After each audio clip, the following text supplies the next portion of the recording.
I need to tell you what I did, and you're going to think I'm terrible, but there's something about the way he drives 3 extra miles through the industrial park that nobody understands. Everyone thinks Marcus is overreacting, that he's being paranoid for taking the long way to work now, but the truth is, I'm the one who ruined everything, and here's what really happened.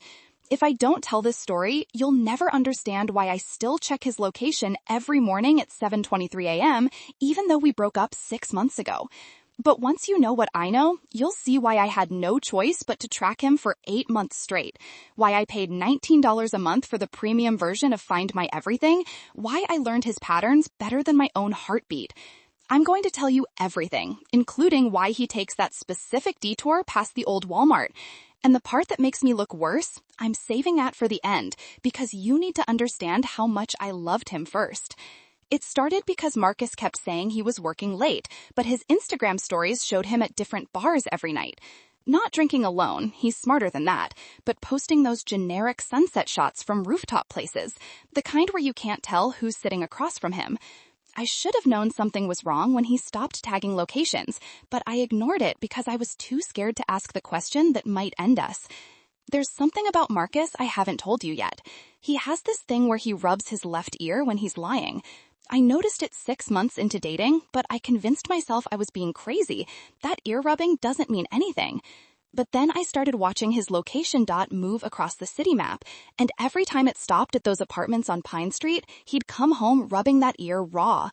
The worst part about what happened isn't what you think. It's that I started tracking him before I had any real reason to doubt him. That's what makes me sick. I was so focused on being the cool girlfriend who doesn't check phones that I missed what was happening right in front of me. Looking back, the signs were all there, but I was too proud to see that I was becoming my mother. Everyone was trying to warn me about my behavior, but I couldn't see that they meant I was losing myself, not that Marcus was cheating.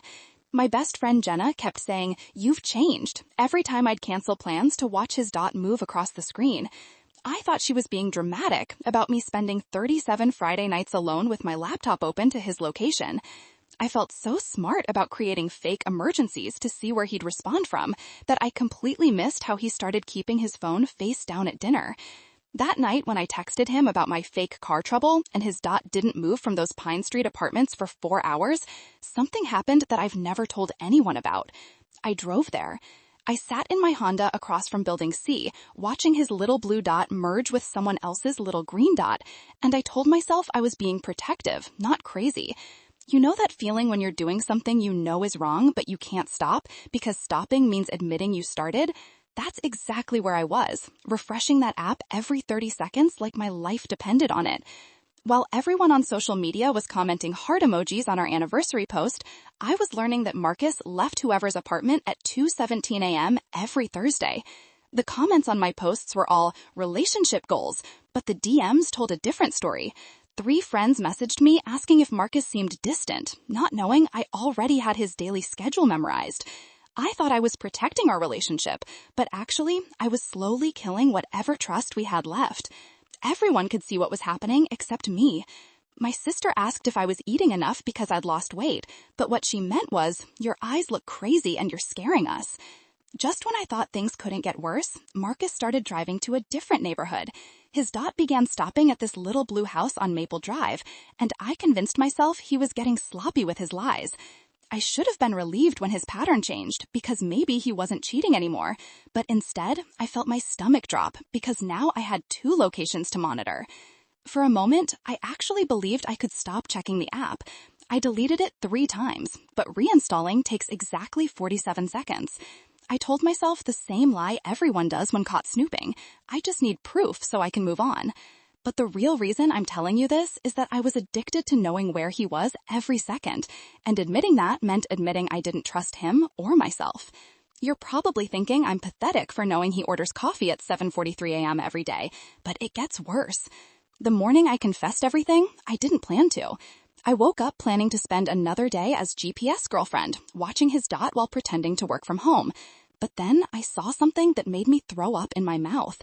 His location showed our apartment at 6:15 a.m. when he told me he was visiting his mom in Portland for the week. The text messages between us tell a different story than what I'm sharing here. After I saw his dot at our place, I sent him 17 messages in a row, each one getting crazier. How's Portland? Turned into, I know you're lying, turned into screenshots of his location with timestamps. By message 12, I was sending him photos I'd taken of his ear-rubbing habit with captions like, liars get raw ears. I know this makes me sound unhinged, but you don't understand what it's like to watch someone you love exist in two realities at once. When Marcus walked through the door that evening, I didn't recognize him. Not because he'd changed, but because I'd spent 8 months reducing him to a moving dot, and now here was this actual person who'd been living a whole life I knew nothing about. I need to tell you something, he said, sitting down like he was preparing to interview for his own freedom.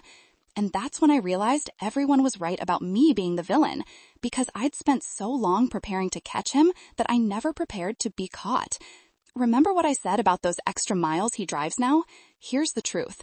After I showed him 8 months of location screenshots, after I screamed about Pine Street and Maple Drive while he stared at me like I was speaking another language, after he quietly explained that Pine Street was his therapy office and Maple Drive was his AA meetings he'd been attending twice a week for our entire relationship, after all of that, he looked at me and said the words that destroyed me.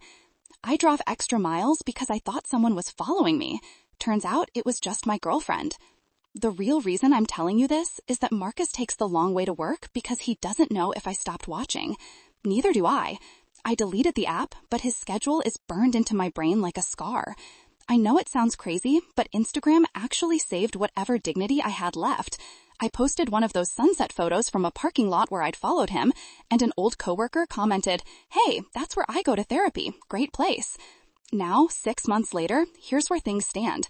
Marcus switched to a different therapist across town, one that doesn't trigger memories of his crazy ex-girlfriend who couldn't understand why someone might need help. I still wake up at 7:23 a.m. every day, my body trained to check a phone for someone who isn't mine to worry about anymore. Everyone thinks Marcus is paranoid for taking those extra miles, but the truth is, he's not being paranoid. He's being smart. Because once you've been watched by someone who claims to love you, you never really believe they stopped mucking. And once you've watched someone you love like they're a criminal, you never really believe you deserve to be trusted again. The photo I posted after our breakup shows me smiling at a coffee shop, but what you couldn't see was that I chose that specific location because it has the same view of those Pine Street apartments. While everyone was liking my posts about being better off, I was secretly tracking not Marcus, but myself, trying to understand how I became someone who needed to know where another person breathed every second of the day. Marcus drives extra miles because I taught him that love can be a prison, and sometimes the only way to stay free is to never take the same route twice.